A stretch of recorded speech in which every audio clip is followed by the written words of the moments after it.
Welcome to What Have You, featuring Rachel Jankovic and Rebecca Merkel.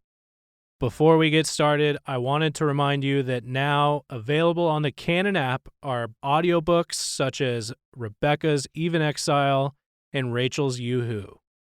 Don't miss out. Download the Canon app in the App Store of your choice.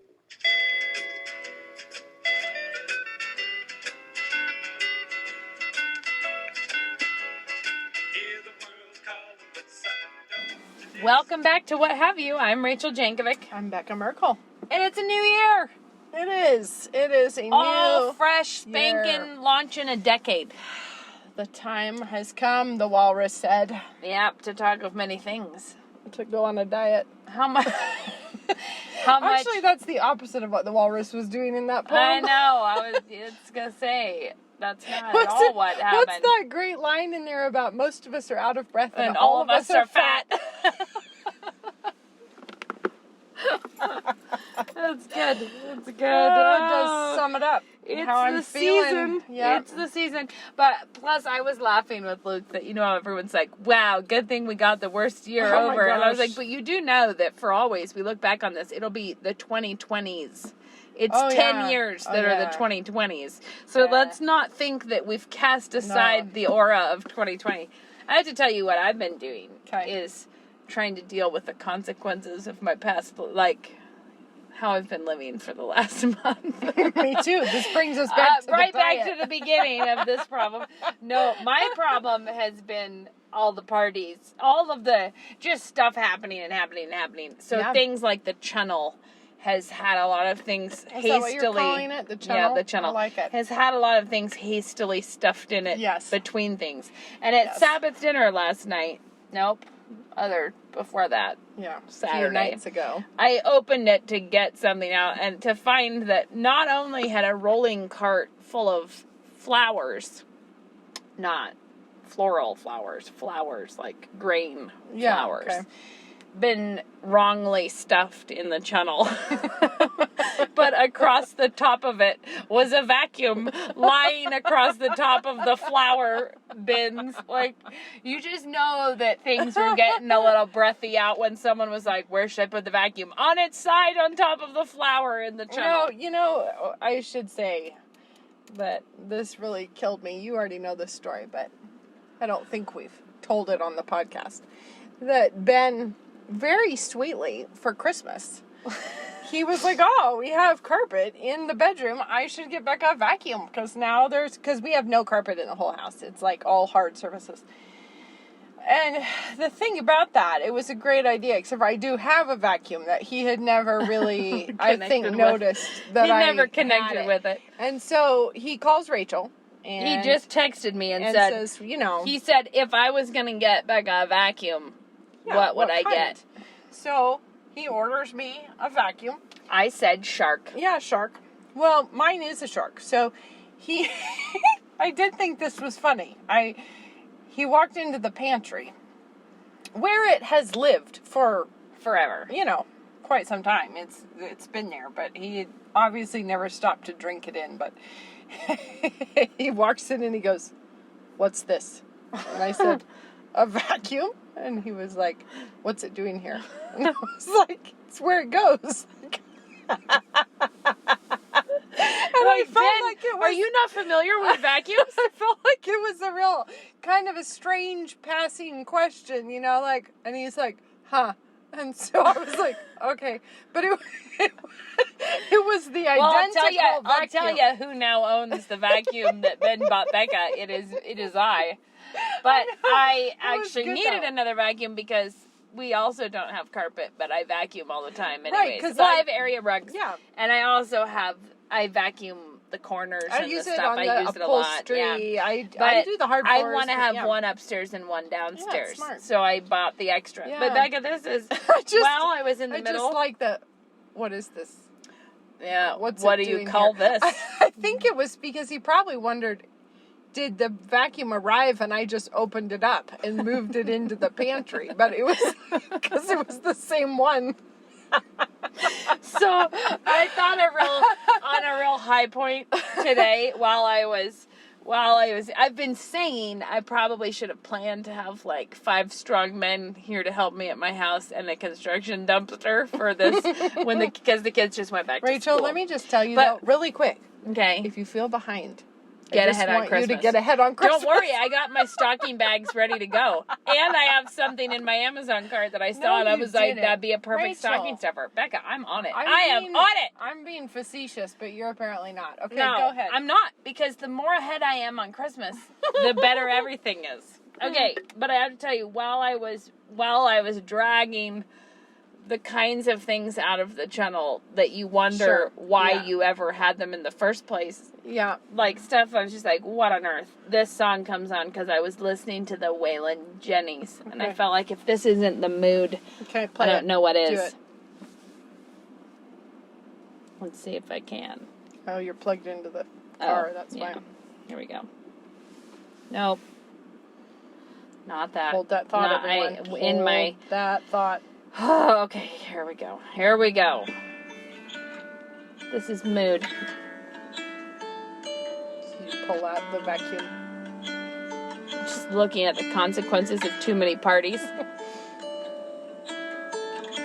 Take everything that we have. Take it and burn it to the ground. And you're like, I think I will, thanks. It's a great idea. It's like #mood. Take everything that we have, take it and burn it to the ground. Oh, that's funny. I was touched. It spoke to me. This song spoke to me. Sometimes that's what you need to do. Not really, just sort of. Then I just was amused by the timeliness. Was timely. It was a word fitly spoken. Exactly. It was that. Man. I don't think I could clean to that music, though. I feel like it would make me feel morose. Does it help you? Does it help you clean when you have that going? Well, they're not. All of their music is not that. That was a particular downer of a song. I was listening to an album. They sing one of my favorite songs that I just love anyways. I heard that one on a playlist today, and then I thought, I should look them up and listen to more. I just like them. So that's why. I like when I'll be real, just like I used to be, probably what qualifies as an extrovert. I've faded on the spectrum. I used to be a person who always wanted peppy music. But like this whole, recently I have been like, what about acoustic classical guitar of some sort? Yeah, no, quartet might be too busy for me to take in. I'm like, what about one lone folk singer? I could listen to that. But this is because it is balanced by the music my children are always wanting to turn on, which is all the pep in your step you could ever want. So when they're gone, I like to listen to the really chill music. If I'm home in the afternoon trying to just do something like mellow, productive, whatever, I feel like that's the Norah Jones moment. We listen to more Norah Jones than I want to listen to, because only some are it's her album "Come Away With Me" was her best album. That was a good one. It was her best album, and there are good Pirates. I like that one. I get a headache partway into that album, and I'm done with her. Interesting. No, that "Come Away With Me" was like you could listen to the whole album and enjoy it. And in fact, I did back in the day. I did too, but the problem with Norah Jones is I've heard it too many times and I'm tired of it. No, it's true. I listened to, I kept turning on this like mandolin and something acoustic Christmas music, and the kids were all just over and over. How about we listen to something with some words? Be like, maybe we will. We're going to have one flute. I'm trying to not look at things like the vacuum on its side on top of the flower in the channel. So if you all could just, funny. We'll get there. I do like peppy music, but sometimes you just feel like it's everything's been too afflicting you. That, I don't know why I just thought of this. I think I'm thinking of time in the afternoon when you're in the kitchen, just, like whatever. I said not long ago on the podcast, I said I'm just not in the phase where I'm making pasta.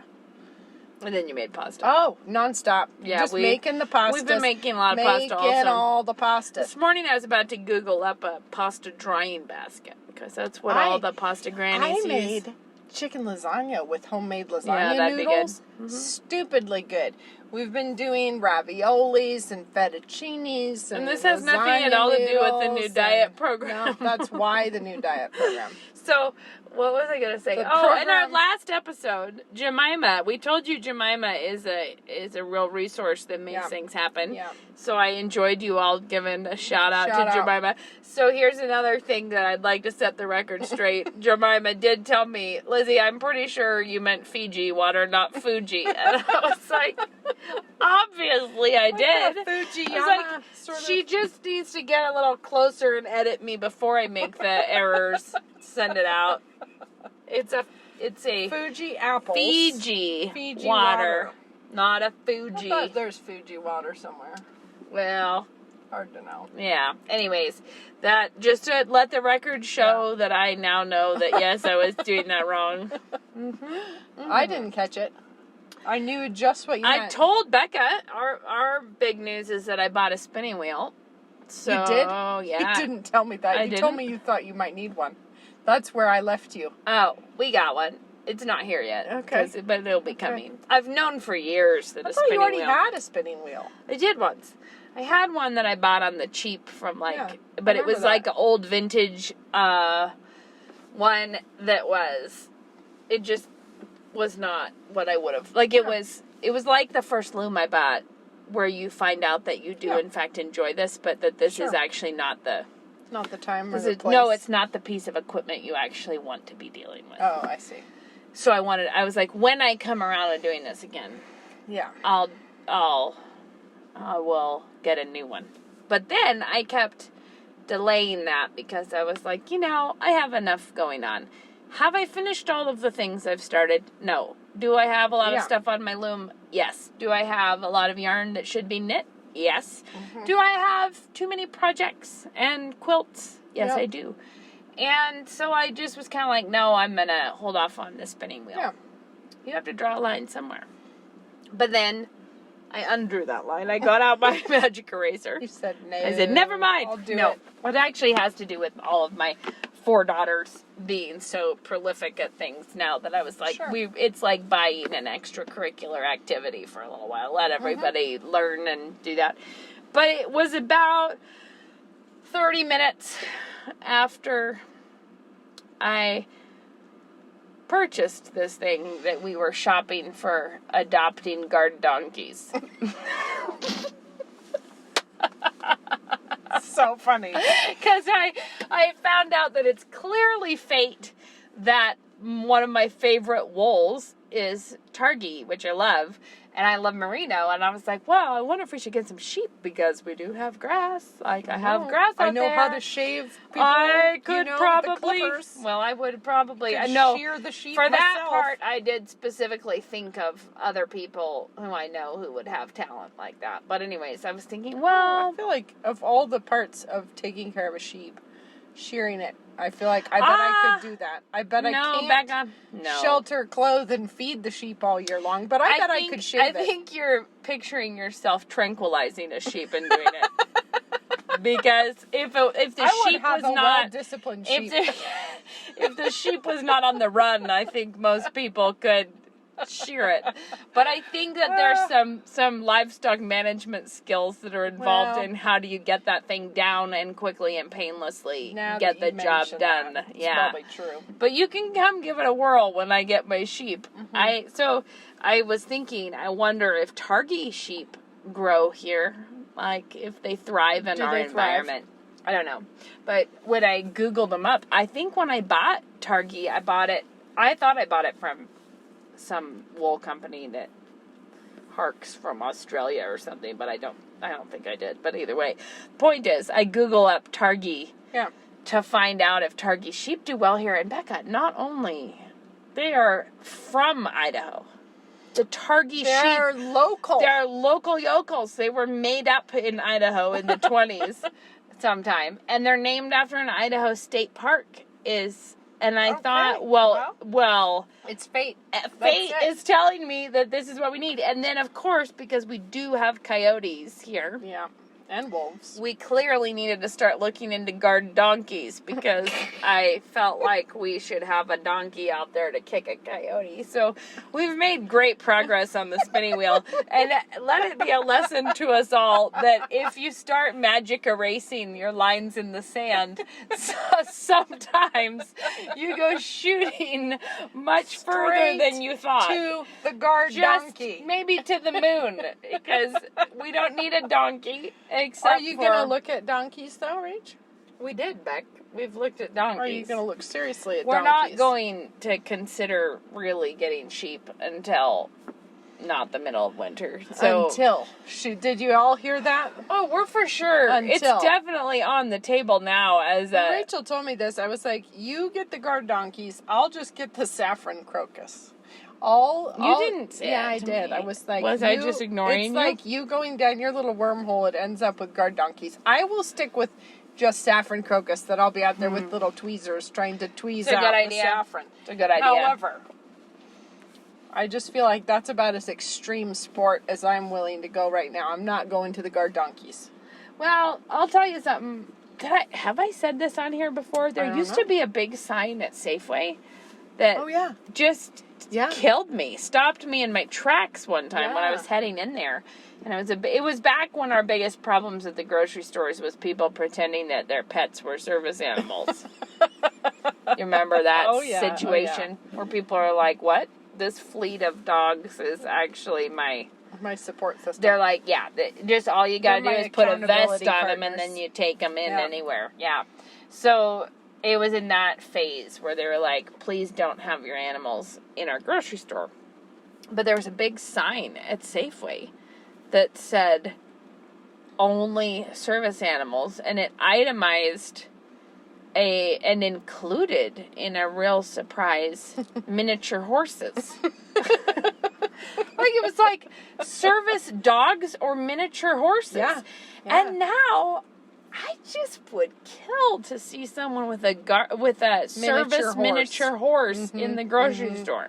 I would love it. I really would. I did have to Google that up to find out about how helpful is a miniature horse. Have we ever recommended Thelwell's Pony Panorama? I don't think Because so. when I think about miniature horses, that's what I'm picturing is the chubby Fat little little pony. Thelwell's Pony Panorama, which What- was some kind of a British. It was a little line art, like a little comic. Yeah. But it's all these little children doing sort of like English riding on little fat ponies. And it's sort of like fat children on fat ponies wearing sort of dressage outfits. But what happens in Thelwell's Nothing. Pony? No, It's I was just going to say, I don't remember nothing. much other No. than it being, we It's always just- liked the name. Well, but We I said it always a lot. liked reading it when I was little. It's all these stout ponies being Yeah. surly is Yeah. basically what it is. It's just like a little, I think they were sort of like one panel things, sort of like, remember those old like family circus Oh, my in word, yeah. in the newspaper? I think they were a bit like, Huh. somehow I feel like it's in the same genre of not necessarily funny, just a drawing. The Some best of them comics, were very funny. The best comics are always not necessarily funny. So, there was something that I was thinking of What was it? that I was going to tell you. I'm struggling. Okay, I posted something about Bible reading and somebody commented. It just was making me think of this. Sometimes I feel like I have said this 7 million times, so you hate to say these things out loud again. Okay. But then somebody tagged me in something. It was like, Rachel Jankovic, just wondering your opinion of, like, is it necessary that you have to read your Bible first thing in the morning? Like, do you believe that you have to necessarily get up early and read your Bible, or it Yeah. doesn't count? I feel like of all the people in all the land who are well established in their opinions on this matter, like, that's the part that tickles me, is it? You think, yes, I have written multiple articles even about this. Who has that many opinions about this? But it made me think about the fact that the new year is a great time to evaluate, like, the kinds of things that can really mess you up. And one of those that I think everybody is prone to in some way or another is perfectionism. Yeah. And it might be more like idealism. Like, it's falling into the trap of thinking. But I was just thinking we should talk about that. What are ways that I like having some kind of, Bible reading is a clear one. Because if you think that the only way to be holy is to get up before the whole house is up and read your Bible, which I'll agree, that's top shelf. Yeah, I've loved nice. it when I have been able to do that. Mm-hmm. But it's what that always ends up doing is keeping you from reading your Bible some afternoon when you it is not actually driving just that success. It's also a lot of the time driving major failure because you have some ideal. But what are other things? Because I was going to say, dieting is clearly one. What about hospitality? Like having an idea of how good of a cook you need to be. Oh, before you could ever have anybody over. Or decorating. Like, because you don't already know how to do it, you shouldn't try. Right. Anyways, I'm thinking New Year, Right. This is a good time to talk about that kind of thing. Yeah. No, that's true. Are you thinking specifically on the Bible reading front? Or like... No, that's just what prompted it for me today. Is because it's sort of that Chesterton quote about anything worth doing is worth doing badly. Mm-hmm. And that anything, which is how we're always trying to encourage women in the Bible reading challenge, to not act like if you're not getting out of your reading what like a, experienced pastor with all of his commentaries would be getting out of it, that it's not worth doing. Yeah. Or like back to the hospitality thing, just because you don't know how to do it doesn't mean that you can't learn. Well, but you certainly won't learn if you're not doing it. Yeah. So there's so many ways in which I think we have some kind of, do you know what I'm saying? Like, maybe when I move into a different house, I'll bother to try to make it pretty. Right. And I think that's one of those things where you just have to try and troubleshoot where you are. Like, what is it exactly that's holding me up? Is it an insecurity? Is it a fear? Is it perfectionism? Is it pride? Mm-hmm. Is it... and sometimes it could probably be all those things at the same time. You want people to think you're an amazing hostess. So you're proud. You're insecure about the kind of hostess you actually would be. So you're insecure. You're too scared to risk anything. There could be just a lot of muddle going on around the edges. But I do think sometimes just itemizing that and trying to figure out where is the sticking point for me. Mm-hmm. And sometimes I feel like if I'm trying to come up with sort of my list of like, here's the priorities or here's what I need to try to move to the top of the list. If I find myself staring at one, like, where the kinds of things you put it on the list, but you kind of know in your heart that you're never going to actually do it. You put it on the list, but you don't mean it. You know what I mean? Like, you put it on there because you have to, but not because you want to. Not because you're going to actually make it happen. I feel like I don't know how long I have said on my list somewhere, like, I need to come up with a system for the laundry to work more. And it's sort of like, no, I just don't. I didn't, and I didn't do it again. I just keep doing the laundry in a muddly way. But, but I keep thinking, because the laundry's a muddle, I keep putting that on the list, but then I keep not getting to it, because I know that everything else... In your heart, you're just like, we're just going to have to everything muddle. else will be more important than that. The fact that you know what I mean? Yeah. So if I was going to sit down and be like, all right, why? Why is the laundry the one that the laundry system, why do I keep writing it down, but it never actually makes its way to the top of the pile? Yeah. And then, when you actually sit there and think about it, you can start saying, you actually can start realizing, I haven't done this yet with the laundry, so I'm thinking I should sit down and do that. Years ago, my big laundry breakthrough was the realization that there was never going to be a laundry breakthrough. It was always going to be needing to do it. Yes, but I think I'm just It's not saying- opposed to systems. I'm just saying. Yes. Some things keep having the problem because they Yeah. actually are just the No, problem. because you have to actually just go do it, Yeah. and that will solve it. But I just mean, when it's something like, why don't we have people over? We keep saying we should have people over, but we don't have people over. Why is that? Why are we? I not feel doing like, that? honestly, get out your little blank sheet of paper and start writing things down. Yeah. It's sort of like when we do, when we look at poems in class, and I tell the kids they need to do a close read on it. And you can sit and read a poem and look at it on the page. And there it is. You read it and you feel like you've done it. But as soon as you put your pencil on the page and you make yourself start marking it up, it's quite shocking what you'll find. Like, you start thinking, Poems oh, are look. like a million times. Well, a really well written poem Yes. is like Not any poem. so many layers. Of, Yeah. But I you did start that with, noticing, oh, look at that word. He repeats it 3 times, so you circle it each time. Yeah. And then you look at it like that, and you think, oh, I but look did at a directed study in high school with poetry of Gerard Manley Hopkins. And in those, I would do that. I'd copy the whole poem out. Yeah. And then I would go through and but the thing that really blew my mind in it was that I would look up in the dictionary words that I already knew. Yep.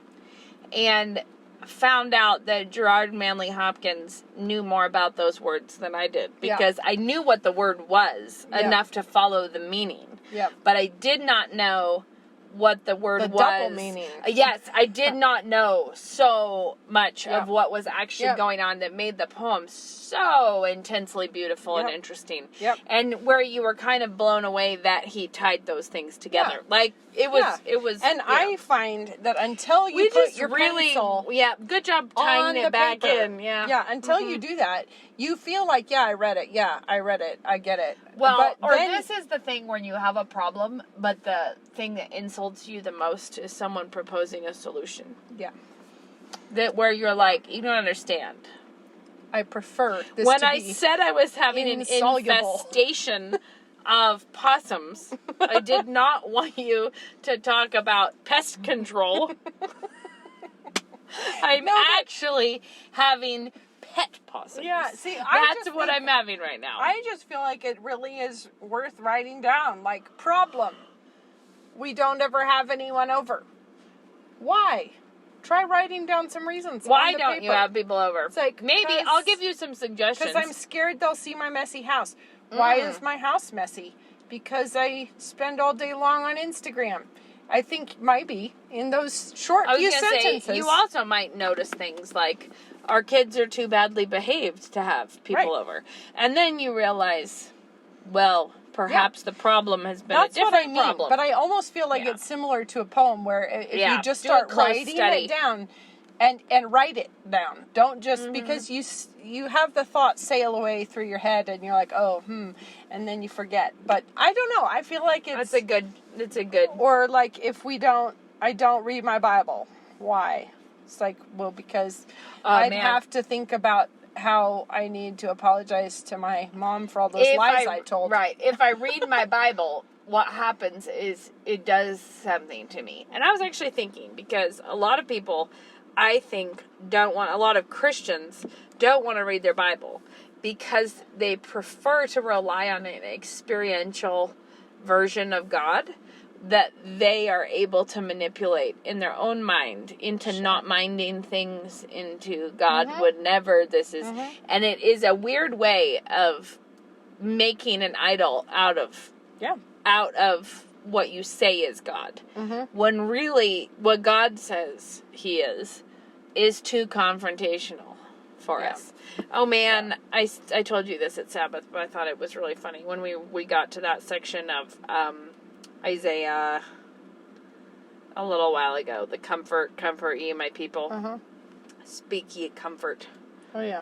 And it flashed back on me all of a sudden that back in the olden days when I was working at the Crisis Pregnancy Center. Somehow it was connected to this. I can't remember, but it was because it had something to do with it had something to do with what someone was suggesting as a great encouragement to the post-abortive woman or something. So I remember it Sure. being at that Yeah, time okay. that this is connected to this. But I think it was just from the annals of smushy evangelical Yeah. lifestyles. Was a Bible that was custom brewed to put your name in it in things. The Bible was printed like that? Yes. You just fill your name in? Well, or they do it for you. It's really a Oh, deep evil, no. actually. It's pretty hilarious, though. That's awful. Yeah, but it was that passage that was its comfort, because I remember the little section that was like the sample that it was saying, like, tell Charlene that her warfare is over. Oh.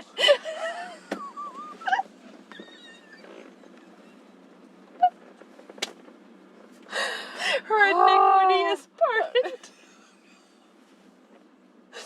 Oh, sometimes people do embarrassing things. But the thing is, and this is what I really keep coming back to and wondering about, it just hit me all of a sudden because I was listening to the reading when it did that section, and I just had this weird flashback of like, oh my word, dude, like, oh, that's right. Speak ye comfort to Charlene and tell her that her warfare is ended. And I had a little moment of shock and awe remembering that. But then as it kept going, I started really getting the giggles because, okay, maybe it's Isaiah 40. Is that where it is? I'm like, let's see.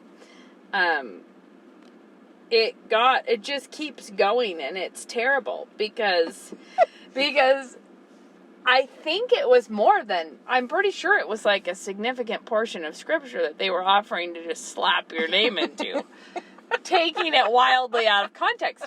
But it struck me as so funny because as that passage went on, if you were throwing someone's name in it, the Bible would be more brutal than any, because like it really doesn't the Bible does not actually. There's a lot of talk of everyone will see your shame. Oh, it was Isaiah 40. Weirdly, I was like, that doesn't look like Isaiah, and it was, still had me in Matthew. But, comfort, comfort, my people, says your God. Speak tenderly to Charlene, and cry to her that her warfare is ended and her iniquity is pardoned, that she's received from the Lord's hand double for all her sins. A voice cries in the wilderness. Okay, but it keeps going, and there's a lot of... The grass withers, the flower fades. And I just think, like, Charlene withers, Charlene fades. But the word of the Lord is forever. Oh. And, I mean, it goes on. There's a lot of things, like oh, brood of vipers or something. Yeah. Like Yeah. there's a lot of direct things. Oh, I'm like, yeah. the Bible would be brutal if you were slapping your name in there in all the places. You'd have to be real careful about where you put your own promises.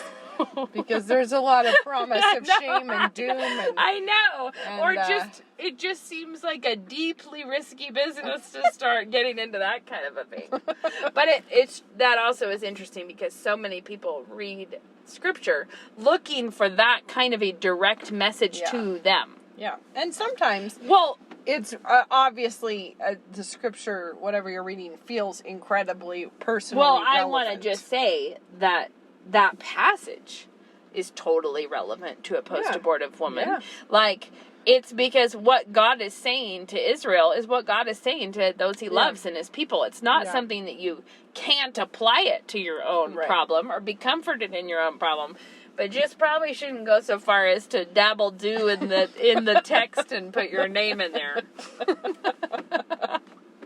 I just thought... It's amazing. Woo! But yeah, if you're looking for that kind of thing, I could see, sitting down and just reading the Bible could be somewhat of a thwart.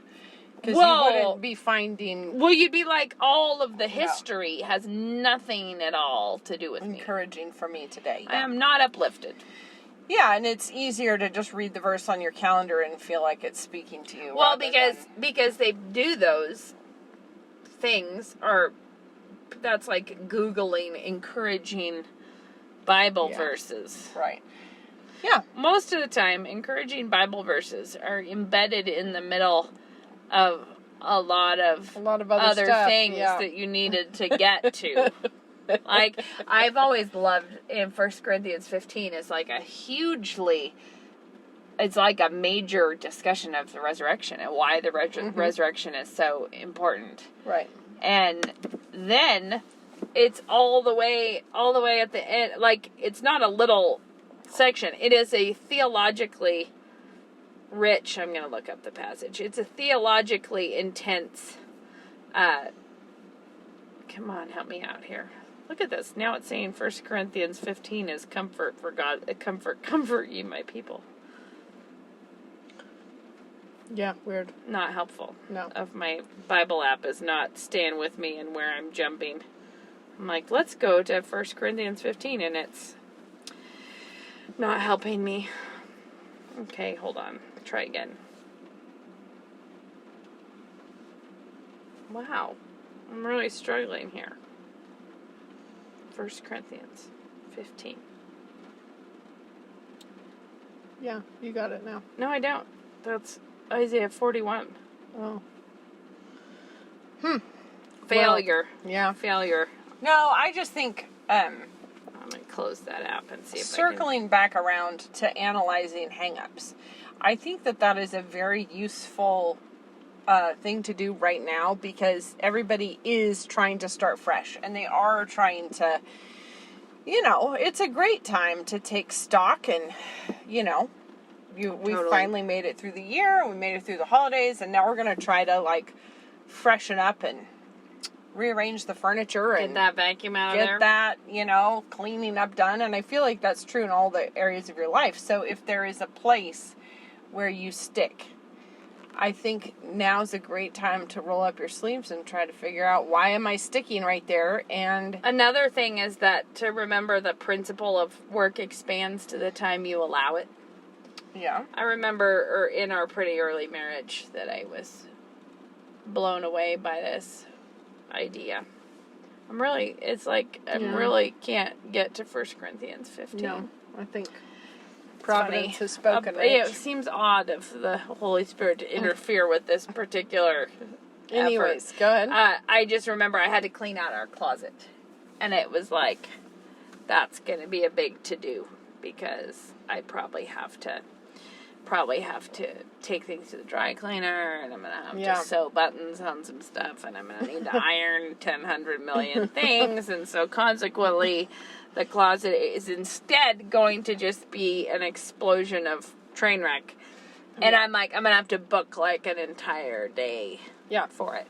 And then for some reason, I didn't have a whole day, and I was like, what if I just set the timer for 15 minutes and I did what I can do in the closet in 15 minutes? And you know what was a surprise?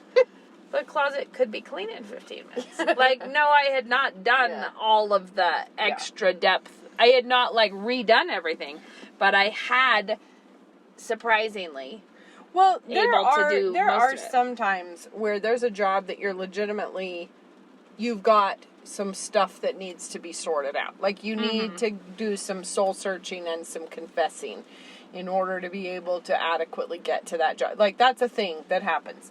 But other times you kind of dread it and you don't want to start it, and it's just a pain. But when you actually decide to grit your teeth and roll up your sleeves and just do it, it turns out to be actually just totally fine and fun, and it's not a problem. And yeah, totally. Actually, I needed to clean out the junk drawer, and it turned out not to be that bad. Right, why did I let that be the thing? Okay, it finally worked for me, so I'm going to tell you my point, because it was a good point. I promise. It's a long chapter. It's the final verse is 58. So it's a long chapter of all about the resurrection and the importance of the resurrection. But the very final verse is, therefore, my dear brothers and sisters, stand firm. Let nothing move you. Always give yourselves fully to the work of the Lord, because you know that your labor is not in vain.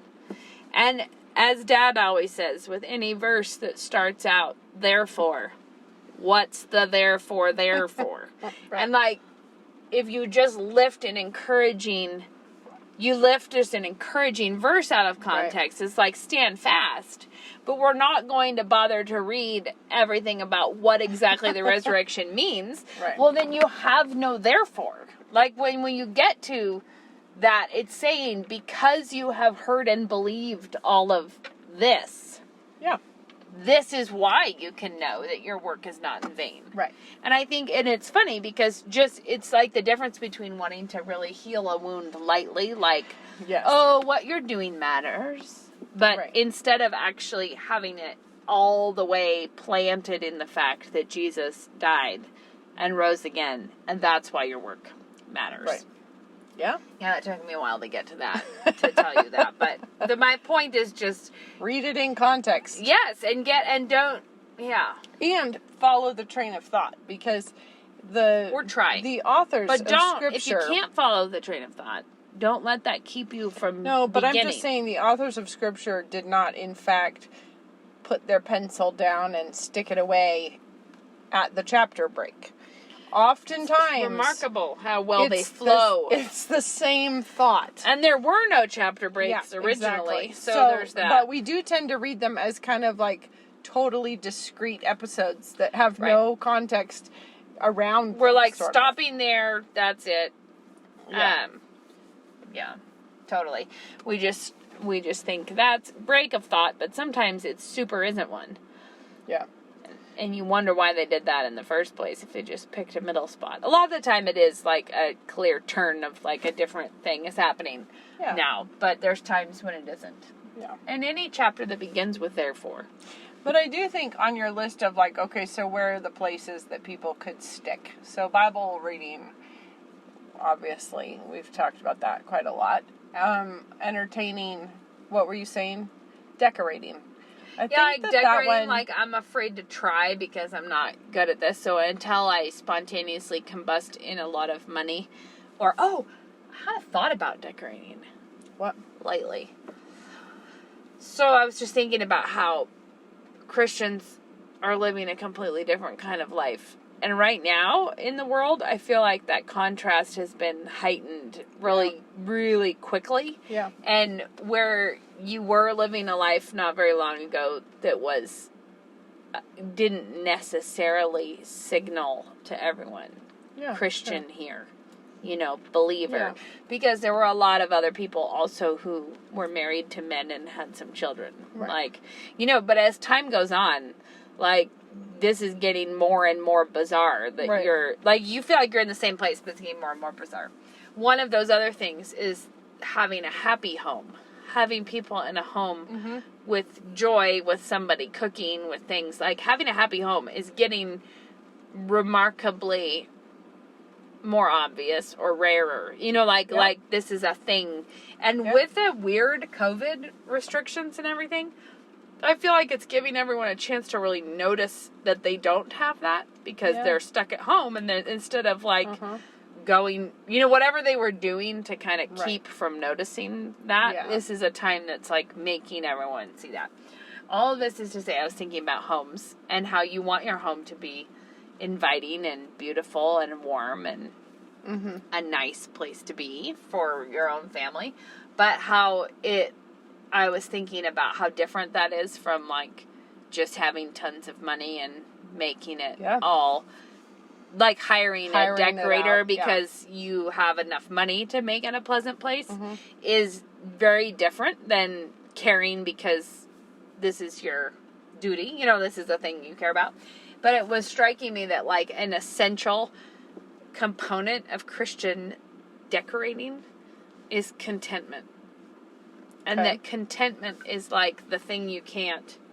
It's the thing that is the intangible difference between assembling all the things in a place that should look good and then that.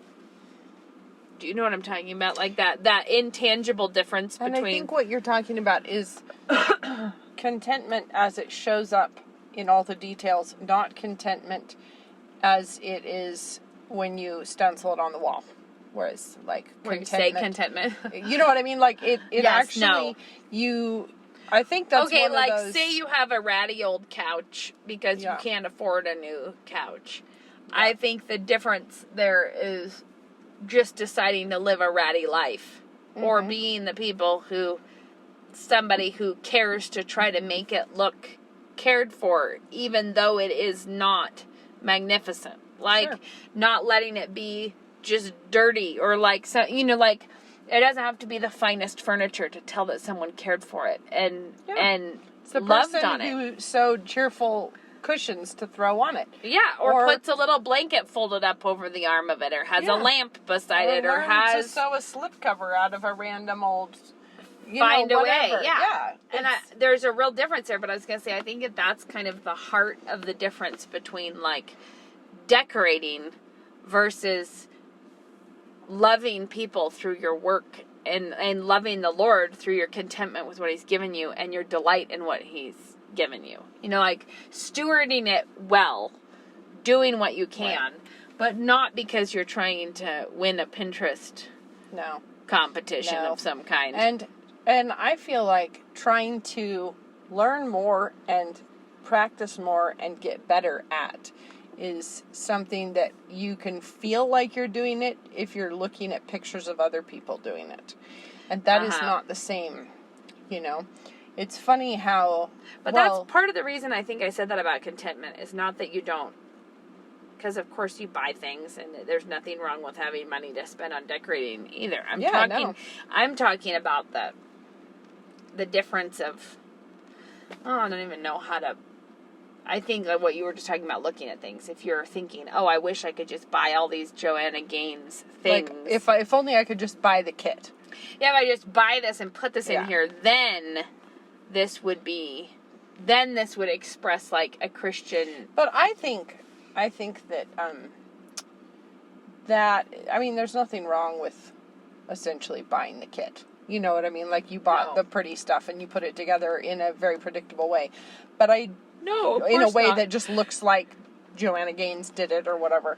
But I think that there's something really beautiful about women who actually get good at it themselves, where you can see their personality and their love, I would say, in their home. Yeah. And that's how you build a culture. It's like when you have people who are actually expressing what God has given to them and getting good at it. It's like them hitting their note on their instrument in the orchestra, as opposed to, oh, everybody's doing this right now, so I'm going to do it right now right? too. Or like that there's only one kind of homemaker. There's only one way that a home should be. Yeah. Or that there's only one, and And there's this funny, I think, like, since sort of the 50s suburbia, where really everybody was trying to look just like the neighbors. Yeah. Where you did They really liked that. They did. They really liked it. And there is a Weirdly, funny, deeper streak of Americans and that I think still does this. I was going to say, there are times when everything I see on Instagram Looks is rose the gold same. and like the most predictable thing ever. Yeah. Like, I've seen this 100 billion and you times. can't escape the moment that you're in. And of course, the moment that you're in is going to affect how you see things and what you admire and everything else. But so it's nothing wrong with having different fashions or trends or whatever. But I do think that Christian women, like, sure, as a starting point, great, buy the thing. But I think it would be lovely if women were all, rather than trying to all look as if it came out of the Pottery Barn showroom piece, if it actually looked like them. If it actually looked like their family. I'll tell you a thing that's funny about that is that it happens often to me that I like something. And I'm like, this gives me joy. But then I'm also like, what does that mean? Why do I like this? Yeah. Because it's not cool to like this. Like, this is not a cool item. There's nobody is telling me that this is the way I should go. So when that happens, I think if you're really insecure about it, you don't just do it. Because, like, say that you are, like, I don't know, say you're at a thrift store and there's some funny object there that you're like, I like this, or this is funny, or like this plant stand has something going for it. But you then do a scan and think none of my friends would put this in their house. Right. So you're like, well, I can't, because that would not be accepted. Right? Like, this would not be, this is not traditional ways to behave. Right. And I think that it does take the courage of not doing it to impress everybody else, right? Like that the point is just like to be vulnerable enough to let people see things that just floated your boat. Right. Is actually really, that's a different thing. It really is harder in a weird way. And I or always in moments. think it's fun when you are like in a house that's totally crazy and different than your own and it's unique and everything. You really enjoy looking around at it. And it's like, well, that's quirky. I wonder why she would put that there or whatever. Yes. It makes you think about it. And I feel like you see more of the person than if you're in a very generic, this just looks like what everybody does right now because that's what we do is we do rose Well, gold I think it's or kind whatever. of, but that's part of what I was saying when I was trying to say I think that the magic ingredient is contentment, because I think that sometimes you like something that is not what other, like, people will not think that that's a remarkable choice that you've made. Right. But you're content with the fact that this gives me joy. Like, this is a fun thing, so I'm going to do it because I'm a gonna. Like, this is something that I love, all of this is just to say, I think that as we go about, I hope everybody's cleaning their houses out and settling in for, you're getting your Christmas decor down and you're moving forward. And I just think the Christian home is going to be, the importance of the Christian home is going way, way, way up now. And I think that women are so central to that, but them actually, like, basically get your roots down deep in terms of, like, you're settled here and you're going to get good at it and you're going to thrive here and you're going to really make the most of it. And you want to raise your daughters to think that this is interesting, worth doing, worth pursuing, and something that takes effort and thought and energy. And something you're never going to master before you're dead. I mean, if you've think how long mastered it's going to take then me you to figure have this a out. very tiny Shearing scope. my sheep. Yeah, but I think that that's how you build a culture, is women who are willing to do that part. Because when you think about regional cuisines or whatever, I think we do tend to want to have everything easy. You can just buy that frozen dinner. You can just buy that pre-made whatever. You can just, and it tastes the same wherever you are in the country. You can get it exactly the same. The living rooms look the same. Everything's the same. And I do think there's so much scope for women to try to branch out. And even if it's a real bad bomb, at least you tried. I've done a lot of those. Oh, yeah. So many. Many that you're like, please get this what out of my happened sight. there? That was Get embarrassing. this out of my But sight. at least then you've learned something and you've had a laugh and then you can, and maybe a cry, and then you're in you can push forward. Moving on. Yes, totally. So I would just say, wherever you are, whatever you're working on, think of it in terms of your home is more important than it's ever been. And learn more. Learn more about it. And roll your sleeves up and get more involved. about it through other places that you wouldn't have thought of. Like, that's hard. How do you do that? I was wondering. No, find the resource you can't think of. Look further than what just happens to be in your own mall, in your town. Research further. Look around. See what things are out there. I feel like it's always so interesting when I discover I think it's important a on that. person, I don't know, growing orchids somewhere. I think it's important to not get to, don't dismiss something because you saw something you don't like. What I mean is, many people go for, I'll only shop in this particular place. But one of the things I most love about thrifting is that you are shopping everywhere in all decades at one time. Like, you really are, there's a much vaster... You have to hone your eye, You're actually. like, you do, because you can get just overwhelmed when you first... I think that people can do the thing where it's like, okay, I know that Pottery Barn makes pretty stuff, and here it is, and so if I buy it, it's respectable. It will go in my house, and it's okay, because it says Pottery Barn on the sticker on the bottom. But when you're in Goodwill, you can't possibly trust it in that way. You can't just assume that if you take it home, the public will admire it. No. There are no guarantees there. You end up. I told you. I'm sure I said this on the podcast. I was so pleased a long time ago when I was at the Hope Center, which just always marks up their goods.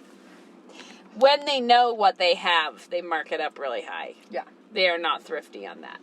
So I was like leaving a room that was full of grody furniture, like nothing cute in there at all. And all the way across the room, I was like, that pillow's kind of cute though. And I went over there, and it was in fact very cute. Yeah. And they were, however the Hope Center does it, so it comes out without tax. The pillows were like $1.97 each or something. Like it must be their price.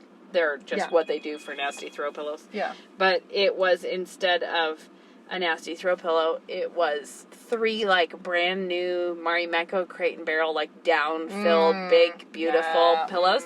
And I continue to be delighted by those. Like, not just because it only cost me $6 to get them, but because I would never have bought them full price. Yeah. I would never have ordered that from Crate and Barrel for that price. But when I found them, I'm like, this is my favorite thing ever, and I will make this work in my living room. I know. And I grabbed a vase one time at a jumble sale place in England that was like, oh, it's a pretty white vase, I'll just grab that.